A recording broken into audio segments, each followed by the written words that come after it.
நார்மலா நம்ம கிச்சன்ல என்ன செய்யும், பேலன்ஸ் ஆகிற உணவுகள் இனி ஒரு வாட்டி கூட நம்ம வெப்பப்படுத்தி மறுபடியும் யூஸ் செய்யும். ஒரு சில ஃபுட் எல்லாம் நமக்கு அந்த மாதிரி மறுபடியும் வெப்பப்படுத்தி யூஸ் பண்ணலாம். பட் அந்த மாதிரி ஒரு சில உணவுகள் நம்ம மீண்டும் வெப்பப்படுத்தினால் அது விஷமா தான் மாறும். அந்த மாதிரி இருக்கிற உணவுகள் என்ன அப்படின்னு கண்டிப்பா நம்ம தெரியணும். அது என்னன்னு கேட்டா, ஒண்ணு சிக்கன். சிக்கன்ல தாராளமா புரோட்டீன் இருக்கு. இது ஒரு வாட்டி நம்ம வெப்பப்படுத்தியது ஓகே. மறுபடியும் நம்ம வெப்பப்படுத்தும் போது இது நம்ம உடம்புக்கு கொஞ்சம் கூட நல்லது கிடையாது. நம்ம டைஜஷனுக்கு ஆயிடுச்சு, நம்ம வயிற்றுக்கு ஆயிடுச்சு, அது ரொம்ப ப்ராப்ளம் கிரியேட் பண்ணும். அந்த மாதிரி கீரை நேச்சுரலாவே முதல் வாட்டி நம்ம வெப்பப்படுத்துறது நல்லது. மறுபடியும் அதை வெப்பப்படுத்தும் போது அதுல இருக்கிற அயனும் நைட்ரேட்டும் இது நைட்ரைட்டா மாறும். நைட்ரைட் நம்ம உடம்புக்கு கொஞ்சம் கூட நல்லது கிடையாது. வயிற்றுக்கும் டைஜஷனுக்கும் அது நல்லது கிடையாது. அந்த மாதிரி தான் முட்டை. எந்த ரீசன் ஆனாலும் நம்ம முட்டை ஒரு வாட்டி கூட வெப்பப்படுத்த கூடாது. ஏன்னா முட்டையில தாராளமா புரோட்டீன் இருக்கு. புரோட்டீன் ஒரு வாட்டி நம்ம சுடு பண்ணிட்டு மறுபடியும் நம்ம வெப்பப்படுத்தும் போது அது விஷமா தான் மாறும். அந்த மாதிரி இனி ஒண்ணு அரிசி. ஒரு நாள் நம்ம கண்டிப்பா பேலன்ஸ் ஆகிற அரிசி சோறு நம்ம மறுநாளும் மறுபடியும் சுடு பண்ணி தான் யூஸ் பண்ணோம். இதுவும் நம்ம டைஜஷனுக்கும் கரெக்ட் ஆகாது, வயிற்றுக்கும் கொஞ்சம் கன்ஃபியூஷன் கொடுக்கும். இதுவும் கொஞ்சம் கூட நல்லது கிடையாது. ஒரு நாள் யூஸ் செய்யற சோறு மறுநாள் நம்ம வெப்பப்படுத்தி யூஸ் செய்யறது. அந்த மாதிரி காளான், மஷ்ரூம் சொல்லல, இதுவும் நம்ம ஒரு வாட்டி தான் வெப்பப்படுத்தணும். மறுபடியும் நம்ம வெப்பப்படுத்தும் போது அது விஷமா தான் மாறும்.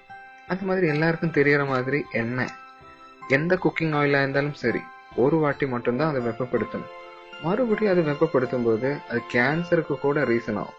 நார்மலா நம்ம கிச்சன்ல என்ன செய்யும், பப்படம் ஆயிடுச்சு இல்ல பொரியல் ஆயிடுச்சு ஏதோ நம்ம செஞ்சுட்டு மிச்சம் ஆகிற ஆயில் நம்ம மறுபடியும் யூஸ் செய்யறதுக்கு பார்க்கும். இது ஒட்டுமே நல்லது கிடையாது, வயிற்றுக்கு கிடையாது. இது கேன்சர் வர்றதுக்கு மிகப்பெரிய ஒரு ரீசன்.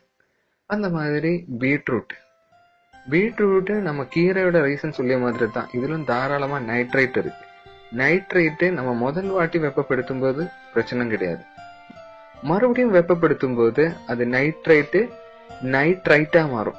இது ஒரு பாய்சனான ஒண்ணு. அந்த மாதிரி ஒண்ணுதான் உருளைக்கிழங்கு தாராளமா குணங்கள் இருக்கு. பட் நார்மல் டெம்பரேச்சர்ல நிறைய நாள் இருக்கிறதும் அந்த மாதிரி ஒரு வாட்டி வெப்பப்படுத்திட்டு மறுபடியும் வெப்பப்படுத்துறதும் நம்ம உடம்புக்கும் வயிற்றுக்கும் கொஞ்சம் கூட நல்லது கிடையாது. இது நிறைய உடம்புக்கு தேவையில்லாம இருக்கிற ஹெல்த் ப்ராப்ளம்ஸ் கிரியேட் பண்றதுக்கு ரீசன் ஆகும்.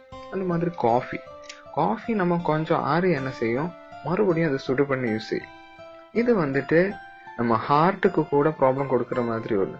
காஃபி ஒரு வாட்டி மட்டும்தான் நம்ம வெப்பப்படுத்தணும். மறுபடியும் வெப்பப்படுத்தும் போது டைஜஷனுக்கும் அந்த மாதிரி ஃபுட் இன்ஃபெக்ஷனுக்கும் கூட ரீசன் ஆகும்.